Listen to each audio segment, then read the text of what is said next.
Hey there, guys. Just saw the Invincibles episode and wanted to get back to you as quickly as possible. I want to say to him that, sure, buddy, but that joke is not happening. Okay, so before I go deeply into why, I want to explore the narrative repercussion of this whole fight. I really would love to see the conquest character getting more of a beating towards Mark, and maybe in round three getting killed. I think that would have been better in terms of the narrative flow of Mark being able to defeat the second strongest villain in the whole story, and him being able to beat Conquest this early, this easily.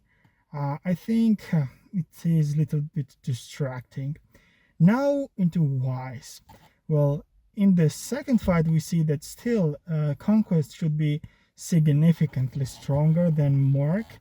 Not necessarily as the gap is not necessarily as much as we saw in the first fight, but still it should be significant physical gap. I'm talking about.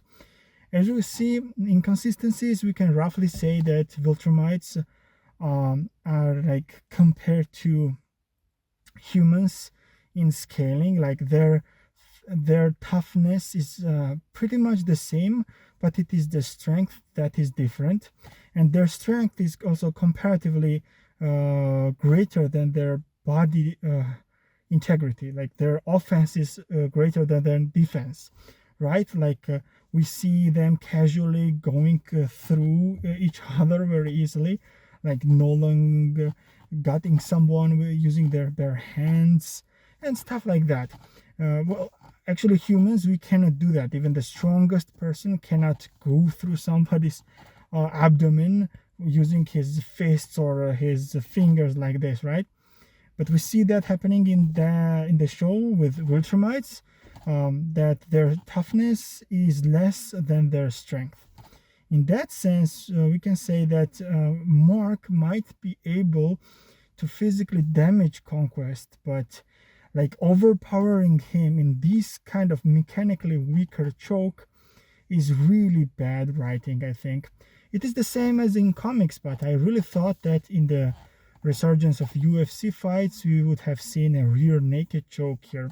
Let's imagine that the positioning of the choke was different. Let's imagine that Mark had a nice one hand over his Conquest's neck, another one over top of it, with the left arm tucked behind his head. Then this idea of Conquest going through the planet and trying to rip him off somehow, maybe through the process ripping his skin or maybe damaging his head when going through mountains, that would have been more cinematic and realistic, I think. But Mark simply being able to hold Conquest's neck like this, yeah, nah. Like imagine Conquest should be physically much more powerful, right? So he would have been simply able to do this. Like there was no mechanical fingers interlocked in Mark's grip because Conquest had quite a thick neck. We see in the images of the comic book or animations. Yeah, I know this. Oh, it's not realistic. It's not okay. Okay, but we need to have some consistency, right? All I'm saying is that there was a way to depict this whole scenario a little better using rear naked choke, where you have this mechanical advantage, and even scrawnier guy might be able to defeat larger guy. If I get a rear naked choke on Eddie Hall, I don't think he will be able to do much of anything, right?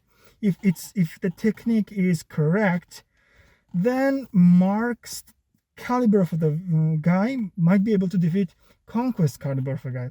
But in that position, where you have hands extended, you are simply gripping like 2/3 of Conquest's neck. You're not basically touching his neck at all. The sides of the throat is held by you, and basically maybe like holding the sides of the throat, the neck. You're trying to push against the trachea of Conquest. So basically, you're not making his blood flow to be stopped, not go through the brain and go make him go unconscious that way, which we see in the rear naked choke in the fight, right? If you cut somebody's blood flow, they will go unconscious. If it continues, then there's a danger of their brain getting permanent damage and eventually something worse, right? But here we see that Mark is actually pushing against the windpipe of Conquest. So basically what he is doing is preventing the air from being inhaled. That's also reminiscent, that's also proven by the fact that Conquest's face is getting blue or gray, which basically means that he's experiencing oxygen deprivation. But that's not logical again. Viltrumites are supposed to be able to hold breaths for a week, right? So a couple of minutes of somebody pushing or preventing the oxygen of being inhaled by Conquest, and this making them go and unalived.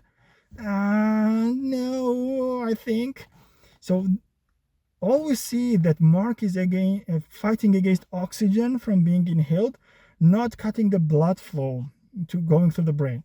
If it was the second one done with rear naked choke, then it would have been more realistic.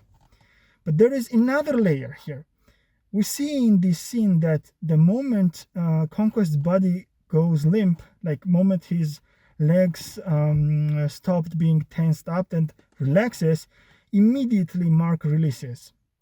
Even if it was a blood choke, so even if it was the blood prevented from going to the brain, immediately after the release, the blood would have gone up and Conquest would have regained consciousness. It is happening to humans, but he's a Viltrumite, right? So it would have been much more instantaneous for him. So again, this kind of choke, air choke, so this kind of mechanical choke, an air choke, and release only after like split second of Conquest losing consciousness, results in him being not alive anymore. I don't like that. And again, I want to go to this first point, the mechanics of the choke. Like, it's a very weak one. We see in the movies, in older ones, we see mostly like stronger characters being able to damage somebody who is much weaker. Like maybe they are employing their body weight, maybe the opponent is female, most of the cases where they are like 2 or 3 times heavier, they are on top of them and pushing against them, and the woman is not able to push them away. But in the Viltrumites case, they are very easily able to lift each other's body weight. So there is no problem in that at all. Like, the thing that Conquest would have needed to do, just put his hands against Mark's chest and push him away. And Mark's hands would have gone just back. There was nothing interlocking in that grip. There was no grip there at all. All Conquest would have done is like slip his hand in and just do this in order to make his hands go away, or simply do this because he's much stronger, or simply just put his arms over Mark's forearms and just crush the tendons, bones. He had done that in the previous fight. We have seen that the Viltrumite's strength is able to damage their body quite easily, their own body even. So we see them in the fight. He just guts Mark, right? Just damage his hands. But there is so many no-nos here. The mechanics, the air versus blood choke, the fact that it is released too quickly, the narrative of Conquest being the second strongest and getting them defeated so easily. Yeah, that's the thing that I wanted to rant about, and hopefully you agree with me. If you do not, then please give your reasoning down below. That's all I wanted to tell you. Bye-bye.